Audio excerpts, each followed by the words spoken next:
Cheers. Cheers. You're very good health. You too. Good to have you. Thank you. Welcome So, to my manor. Your manor. You wish. Yeah, I know. So, I'm known in all the boroughs. so this afternoon, we're not far from Bath in a lovely little place called Combe Down.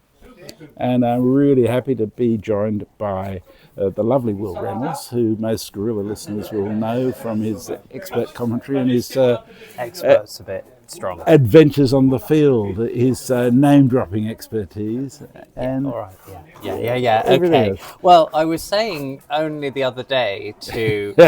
No. We'll get there. We'll Yeah. get there. So I'm just keen to learn and to have Will share a bit more about himself, but we've got to get him in the shot if we're going to do that. So we're going to try and look at each other and stay in the shot at the same time. Yeah, So which is... I'm going to focus more on you, Okay.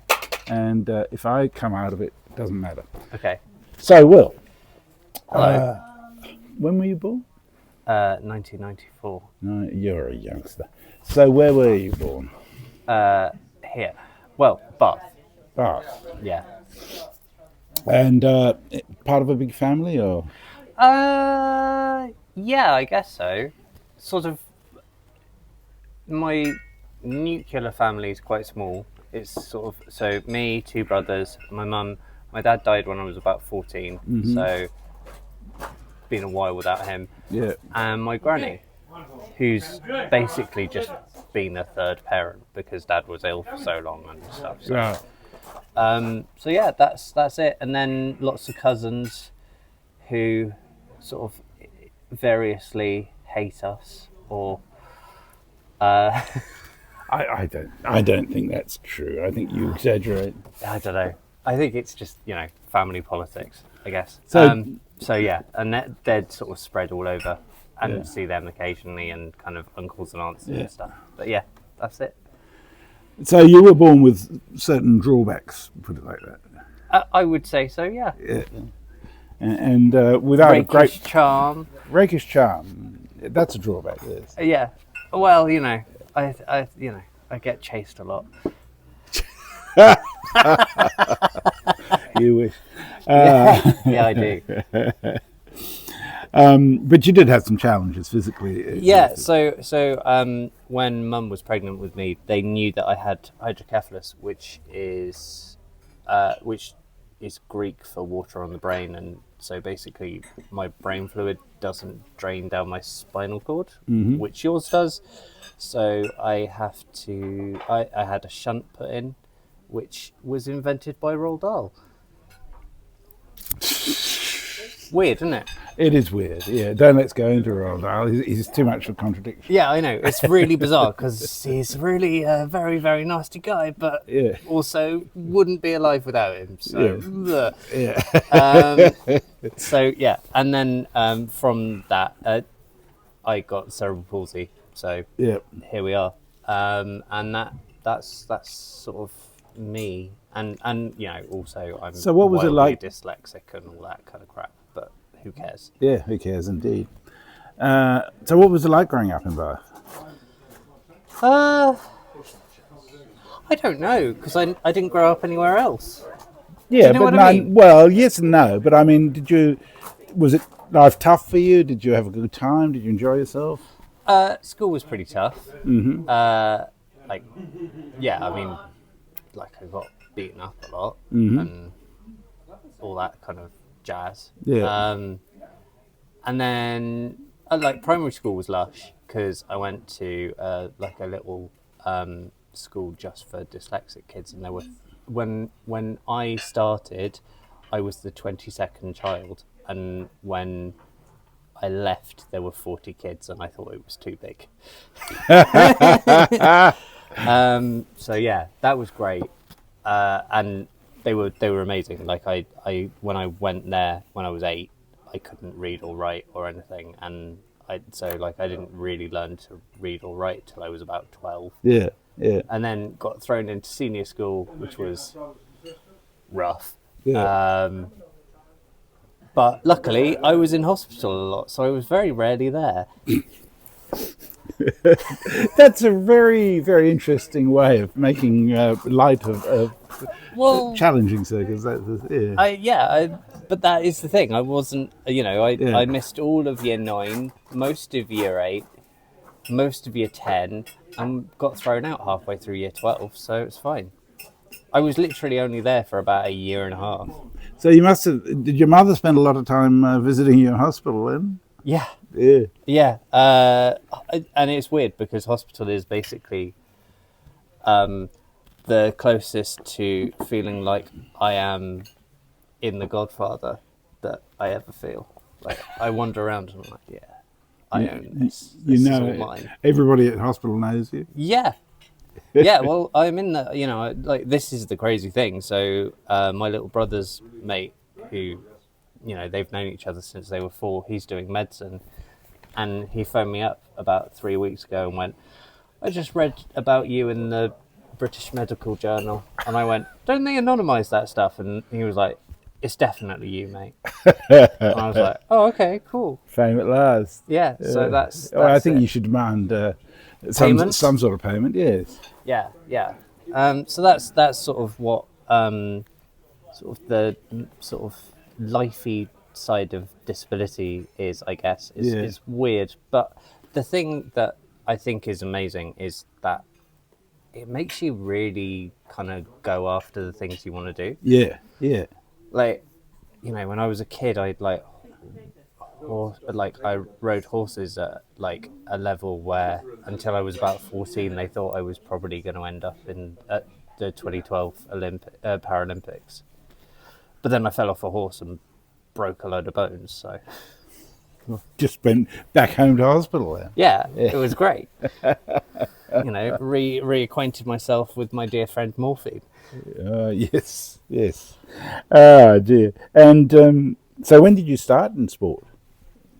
So at primary school, I did everything. Yeah. And that was when, so like every 30-something-year-old, Yeah. the 2005 Ashes were my moment. That was so big. Mm-hmm. Oh my God, I love Freddie Flintoff so much, Jez. I love him. It's a worry. It's not a worry. The man's a god. He's so amazing. Like, also with all the stuff that, like, with all his stuff post crash. Yes, like, have you seen the doc?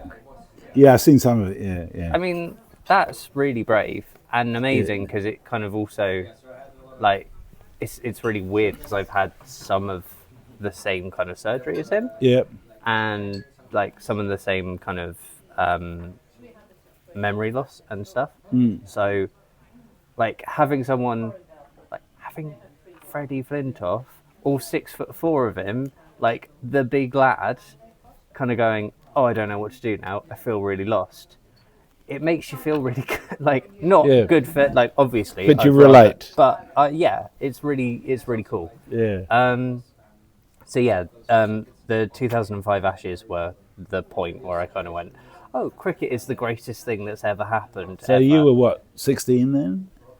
I was 11. 11, sorry. Yeah, that's right. Oh, great at maths. I already forgot what year you were. Yeah. So I was 11. I'm allowed to. Yeah, no, that's fine. And it was great because it was kind of like, I don't know. I mean, it's that sort of weird nostalgia thing where it felt like that was the last great summer. Well, it's because it was the last summer on free-to-air TV. Yeah. That's what it was. And, and it felt like it was sunny all the time. Yep. And well, maybe this is the summer it's going to change. I've been here for 10 days now, and I've seen a tiny bit of rain. It's you. You've brought the sunshine. Yeah. So basically, there was a teacher at school who was a bit mad on cricket. Yeah. And got us all to play cricket very badly. Because again, there were 30 kids, so if half of them were shit, then the team was shit. Yeah. And more than half of us were shit. Yeah. The fact that I was considered quite good really shows how bad we all were. So like that happened, and then that kind of just sort of gave me the bug. Yep. So basically, I spent most of my early teenage years either on a horse or with a cricket bat. Although actually very rarely with a cricket bat because batting is boring. Cricket ball.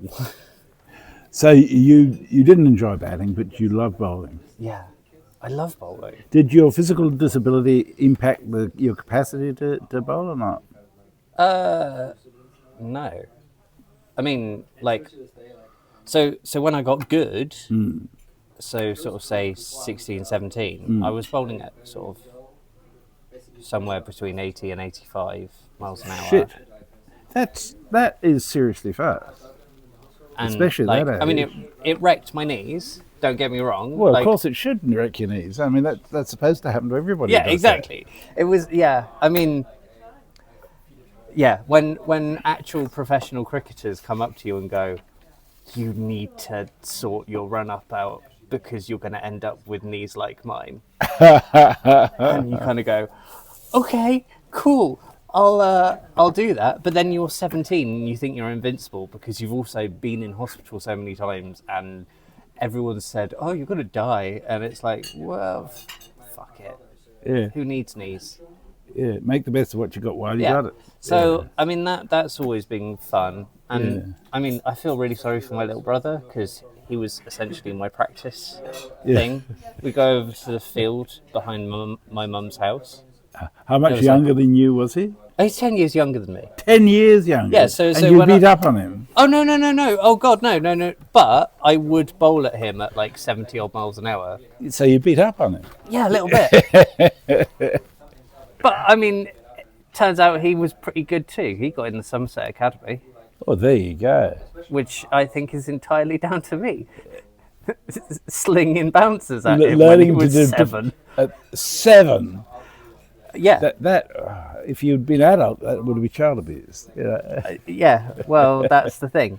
Which is why I stopped when I was 18 because I got worried. So you were a part of the England disability setup, were you? Mm. So how did that work? So, something to remember is that it's very recently, kind of been professionalised and stuff. So back in my day, it really wasn't like that. It was all kind of funded by Chance to Shine and Taverners and kind of people like that. And you know, and there was quite a lot of overlap with kind of the England women's side. Right. Right. So there were times where, like, you know, I think we trained with the England women like once or twice, which was amazing because, you know. Where were you based? So it was based and still is based at Edgbaston because it's essentially Well, that's pretty the handy for you. most central thing. Yeah. You know, so if we're fast forwarding a bit, I entirely chose to go to Birmingham University because of Edgbaston. Oh, well, that's very good reasoning, yeah. So we're resuming after the lunch break. I'm pleased to say we've cleared out the crowd in the background. Indeed. Although there's another one moving in, I can hear it. And I've got no idea where we got to, Will, but I think we were somewhere around discussing your involvement with the disabled cricket squad. Oh, yeah. So were we talking about Somerset or England or Warwickshire? Well, we hadn't got to any of those specifics as yet. You talked about wanting to go to Birmingham University. Birmingham University, so you could be near Edgbaston. But what exactly happened? Tell us the process that was involved. So, what with going to Birmingham? So with getting involved in the disabled cricket squad. So that was. Do you know? I can't really remember. I know I got scouted because obviously Bath has connections to Taunton because it is Somerset, and it was an outground until fairly recently, 15 years ago, something like that. So I got scouted because I was just. Because you're well fucking fast. Well, I wasn't bowling really fast then. Right. Because I got scouted when I was about 14. And I was like bowling all right. And then, so basically, I was having a bit of coaching down at Bath.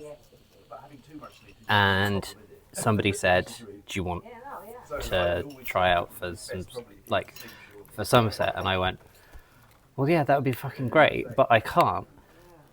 And they went, no, there's a disabled team, you idiot. And I went, oh, yeah, all right. And then basically, so I carried on doing that. And also at this point, basically, I wasn't allowed to play for the school team, which is hilarious. What, because you're too good? No, because they didn't have the insurance. Oh, for fuck's sake. So I wasn't allowed to play any school sport. But I was better than every single... and I don't mean that... No, I get it. I get it. But, I was better than... It was a shit school. Did you ever get to play with just normal teams that weren't disabled? But, was that always banned because of the insurance? Well, I play for Keynsham now, which is like a club that's I don't know, a little bit out of the way. But that's literally just and I've played for pub teams my entire life and stuff. And, when I was in Birmingham, I played for a tape ball team, which was basically just, have you seen Peaky Blinders? Yeah. So most of the boys that played for my tape ball team were from that bit of Birmingham.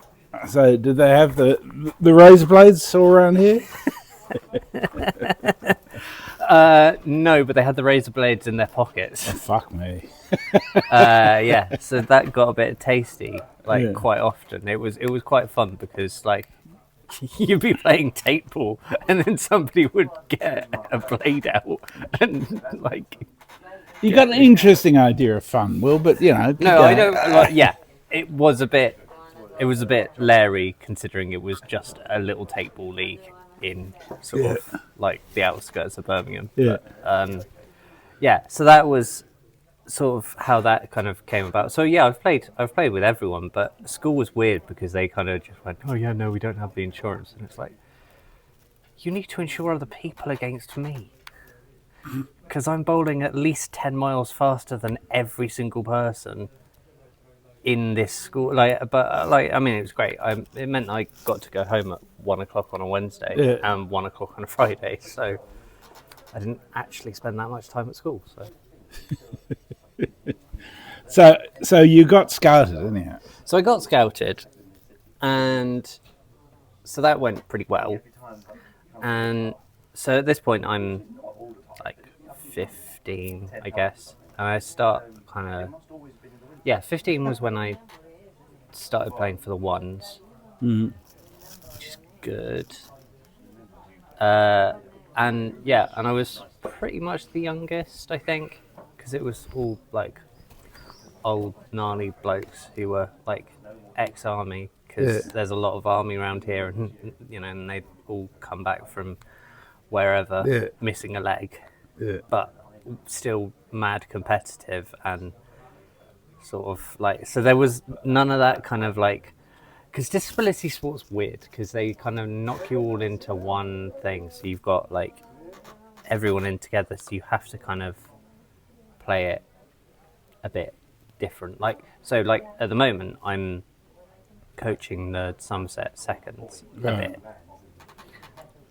and that's great because they basically said, oh, you can just register for the seconds so you can have a bit of a knockabout because you're still a bit shit because you're old. 31 old. Yeah, okay. Yeah, in cricket terms, I'm old. I'm 6 months younger than Lewis Gregory, who everyone's saying, oh, it's Lou... next big thing.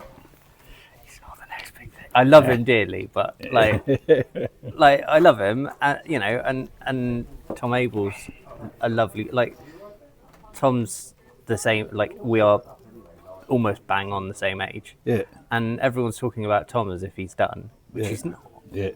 But it's all that sort of thing, and you kind of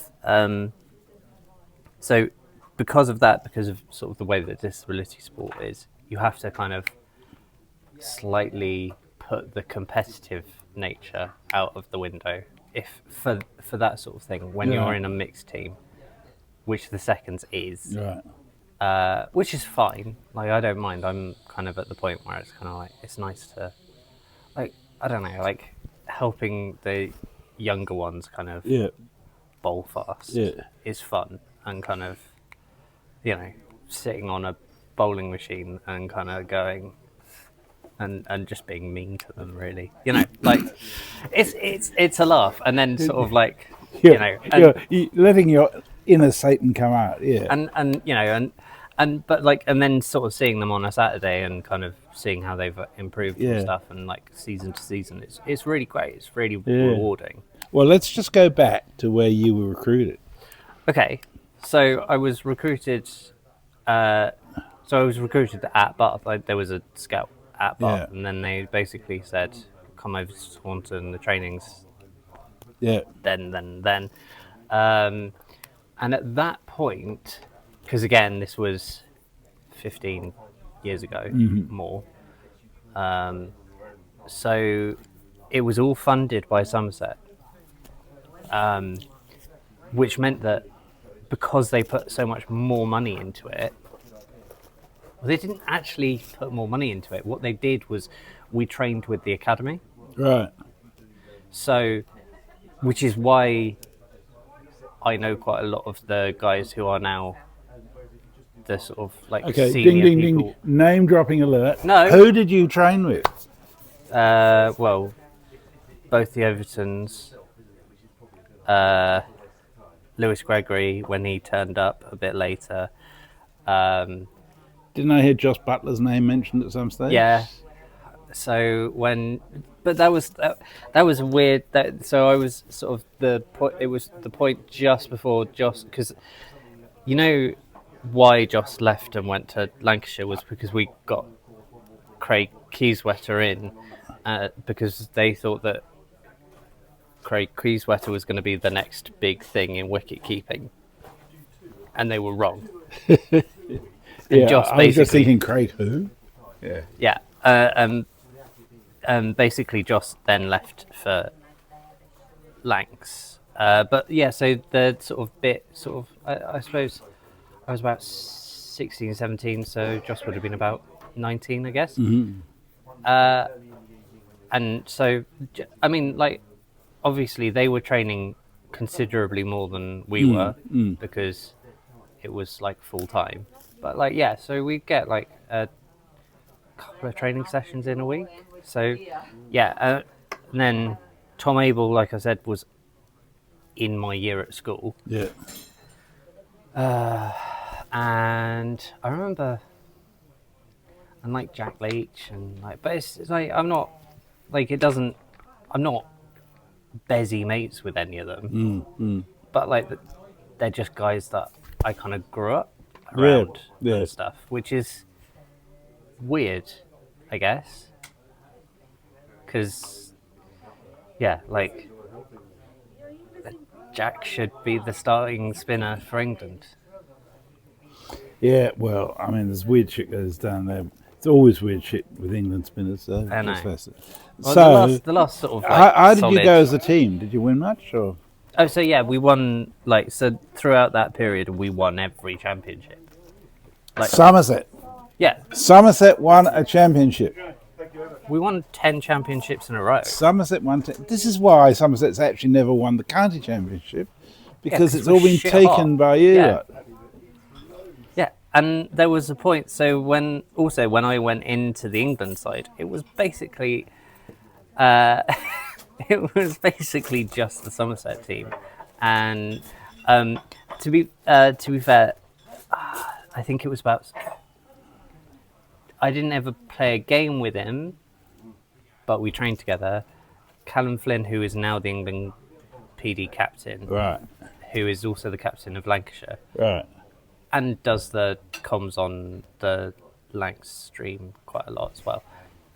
Like, he was sort of in and around the England team at the same sort of time as me. So did you play many against the England team? I only played 2. Right. So because your lack of capacity to fly anywhere would be a limitation. But that was the thing. So when I was doing it, none of it was funded, so we couldn't fly anywhere. Right.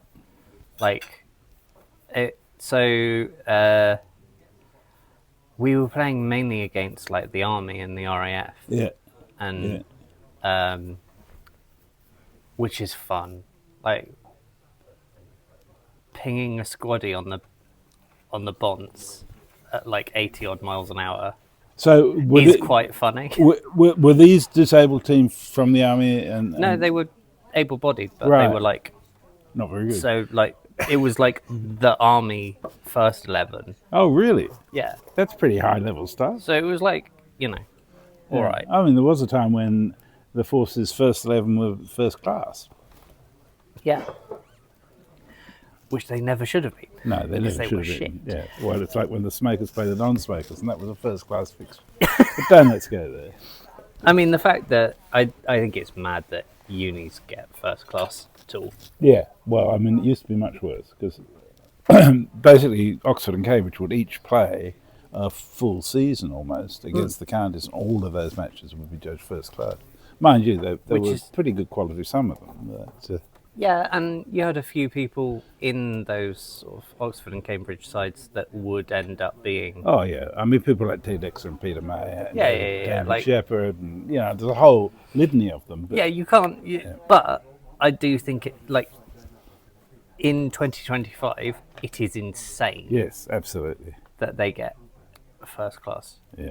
Mind you, that whole class status thing is pretty weird in itself. Yeah. Who cares? But also, like the whole batting bowling thing is classism in itself. Well, it is because this sounds like a bowler with a whinge to prosecute. Well, go for it. Well, we're up for it. Where's my soapbox? Well, Bear will be with you on this no matter what. Well, this is the thing. So I don't understand at all why it's considered that batters know more about the game than bowlers, because they don't have to do every discipline, whereas bowlers do. So, like, a batsman doesn't have to bowl ever.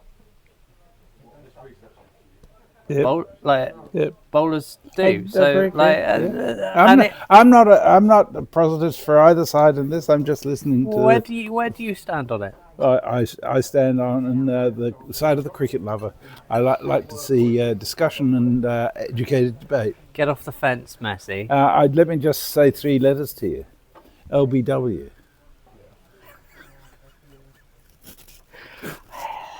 Go for it. Go on, let it out. I'm just angry. The leg stump's just and the ball's pitched just there, and it was going to hit the stumps. What do you reckon? Well, now, okay, I understand. In the 1920s, fine, uncovered pitches, blind umpires, great, I get it, fine, whatever. But even if it's blind Joel, fine, I get it. But now, no, you don't need it. It's not like, it makes me angry. So basically, if the ball's going to hit the wicket, it should be out. Yes. Yeah. No matter what. Yes. I don't understand. At least we should have a trial of that. Yes. I would very happily partake. It would be good. Yeah. I think it's interesting. I mean, that there are some things that are trial and work, some things that are trial and get forgotten. Yeah. I mean, there was a trial, I recall, sometime in the mid-60s, I think, where they tried out having 4 stumps at each end. That didn't go very far, but... That's crazy. Yeah, I can't remember what it was. And they also tried out marking the lines between the stumps to help the umpires work out where... Oh, yeah. I mean, they have that in a lot of nets. Yeah. Well, it's funny with lines and nets, though, because the one thing you can guarantee in nets is that every bowler is going to bowl no balls the whole time. Yeah, I mean, most people are bowling off like 18 yards. Yeah, which is nuts, See, if you're going to run nets to train people to get things right, don't you think not bowling no balls is a fairly important part of that? That is actually something that I started doing this when I was about 17. Yeah. I started bowling from like 24, 25 Yeah, yards. yeah. Like, so that I was doing the complete opposite. Yeah. So then, when it came to match day, 22 yards was... Yeah. And it gave you, like, I mean, I don't know whether it actually did, but it felt like it gave me like an extra yard of pace or so.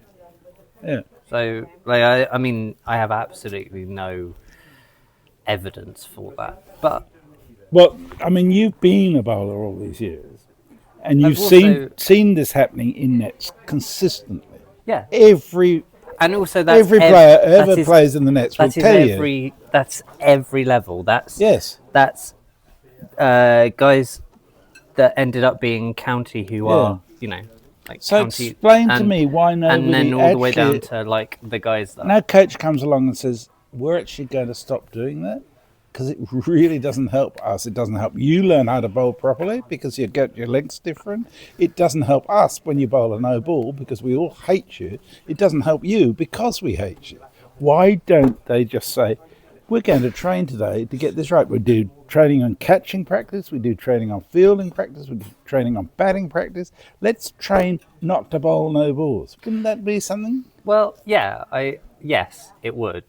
And as like, I mean, I am not, but I suppose I'm sort of now vaguely involved in the kind of Somerset PD coaching team. And yeah, I sort of say that, like, the first thing I say is start from further back because then when it comes to a game, you'll get a bit of, like, it'll feel like you've got a bit more pace, and it also saves your knees, which That's a good point. in disability cricket is huge. If you've got CP, your knees are gonna be buggered by the time you're 30 anyway. Right. Like, everyone knows that.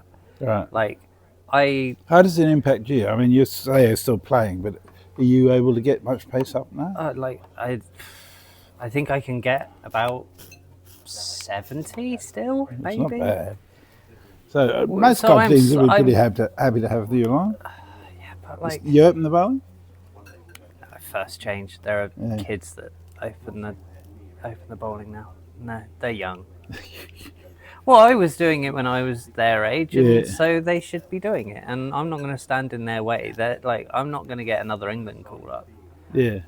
Like, they will. Yeah. Like, there are a couple of kids who are shit hot. Yeah. And there's a lot of the, I don't like saying it because I hate them, but a lot of the Hampshire side are very, very good as well. They've got a lot of good kids coming through. So, okay, is this just a Somerset thing? You hate Hampshire because they're Hampshire? I just actually, well, yes, there is that, but also, I tell you off camera, it's fine. Oh dear, is that bad? Well, I did an interview with Rich Turner a couple of days ago, and he's a Hampshire man through and through. So you and he better never meet without boxing gloves available. Yeah, well, that's what. Yeah, I just don't like Hampshire. I just don't like them. It's the irrational hatreds that just spring from sport are quite extraordinary. This is the weird thing, because I should hate Gloucester more than I hate Hampshire, but I don't, which is weird. Like a lot of the Gloucester boys are nice. They're nice guys. How would it be if you didn't actually hate anybody? Well, I mean, I don't hate them as people. I just hate the institution. It's like hating the Tory party. Fair enough. It's fine. Yeah. I get that. And whatever the hell is passing for a Labour government at the moment. Fascists. And he's on zero alcohol. Yeah, this isn't Guinness too. This isn't booze. This is just me. I should perhaps mention to our watchers that before he was sworn off the booze because it was killing his brain, Will tells me he used to drink about 15 pints a night. So 10-ish. Oh, don't tell my mum. Going down. Oh, don't tell your mum. Your mum's going to watch this interview. You know that. No, she won't. She doesn't know that any of this exists. Does she know about Guerilla cricket? I just say, I'm doing cricket. Yeah. And she goes, okay, cool. Fair enough. Oh dear. I think that's the thing. I'm from a very, very unsporty family. So yeah, Like as a family, it's definitely more artiness than no. So something that struck me when I was talking with you on the way here, which I'd like to share. I mean, I know a lot of people have a feeling about people who've got a disability about how unlucky they are. And I look at you and I think, fuck, you've sort of doubled the amount you've got into each year Yeah, to you make have the best to. of it. Like So I think it's arguable that you've managed to fit as much into your 31 years as most of us have into our 70 or whatever it might be. well, yeah. I mean, you have to do the things because I don't know whether I'm going to wake up tomorrow. Yeah, yeah. And technically, no one else does. That's true. Which is, That's true. why. But at least somebody's made you think about it. Oh, I've been thinking about it long and hard. Yeah, like so. So what's been the best thing about all of that then? I mean, not about the disability, but the best thing you've had in your life. That it's given me to. So, I mean, I rode rode horses when I was younger. That if I'd not fallen off and like busted legs and stuff, I might have ended up in the Paralympics. That would have been fun. I've written stand-up for the telly a couple of times. Like I did a season on The Last Leg. Do you know The Last Leg? Yeah. Do you get it? You must get it in Oz, right? Yeah, I mean, yeah. Hillsy's the main guy, and he's on Spicks and Specks. Adam Hills is something of a comedy hero. It's and that was purely because a comedy friend was a writer for them, but he basically would just ring me up every Wednesday and say, "Can I say this? I'm not disabled. Is this allowed?" And then after a while, I was sort of writing so much stuff, and I was on like not for very long, and it wasn't like money or anything like that, but like that's very fun. Yeah. So yeah, I did that. That was fun, and like I don't know, somehow in the middle of all of that, I managed to get a degree, which is What's your degree in? Ancient history. So you and Mog could have a duel. Well, that's the thing. That is why I love Mog, is that he has this, like, he considers history to be the same period of history as, because like it's not the only reason to like Mog. No, but it is something that I really adore about him. Is that anything past sort of 1 AD isn't history. That's recent politics. Oh, you would have liked my dad because he used to teach ancient history for 30 years. Yeah, but also classicists, they're weird people. True. They are weird people. Yeah. So yeah, I mean, like that was, and like I say, going to Birmingham was great because I lived 5 minutes away from Edgbaston, and it was great because I spent a lot of time there. Yeah. And like when tests turned up and people took over the Hollies, I started to feel pissed off because I used to just sit in the Hollies with like me and one other bloke watching Warwickshire. It was great. Oh, well, these things happen. So where did you come across the sofa or Guerilla cricket? Now, I am actually, I think, in terms of like long-standing kind of sofa fans, I am definitely one of the longest-standing because I found them in late 2009, early 2010. I think we've got quite a few that are sort of don't make a lot of noise about it, but have been around for a while. Yeah. I'm not saying I'm the only one, but like, and Nestler's was the first one to ever send a social, and he sent an email. Yeah, well, that was the thing. I used to email them a lot, but also like as became apparent very quickly. Norcross never checked the fucking emails. No. So who's surprised? Yeah, I mean, what a surprise. So I just want to say thank you so much to you, Will, for being with us today. Thank and you. just sharing some of your story. I'll try and edit out the more embarrassing parts, but I'm sure Guerilla listeners will be fascinated by what I do leave in there. I'm just looking forward to being on air with you again very soon. Thank you very much. Thank you.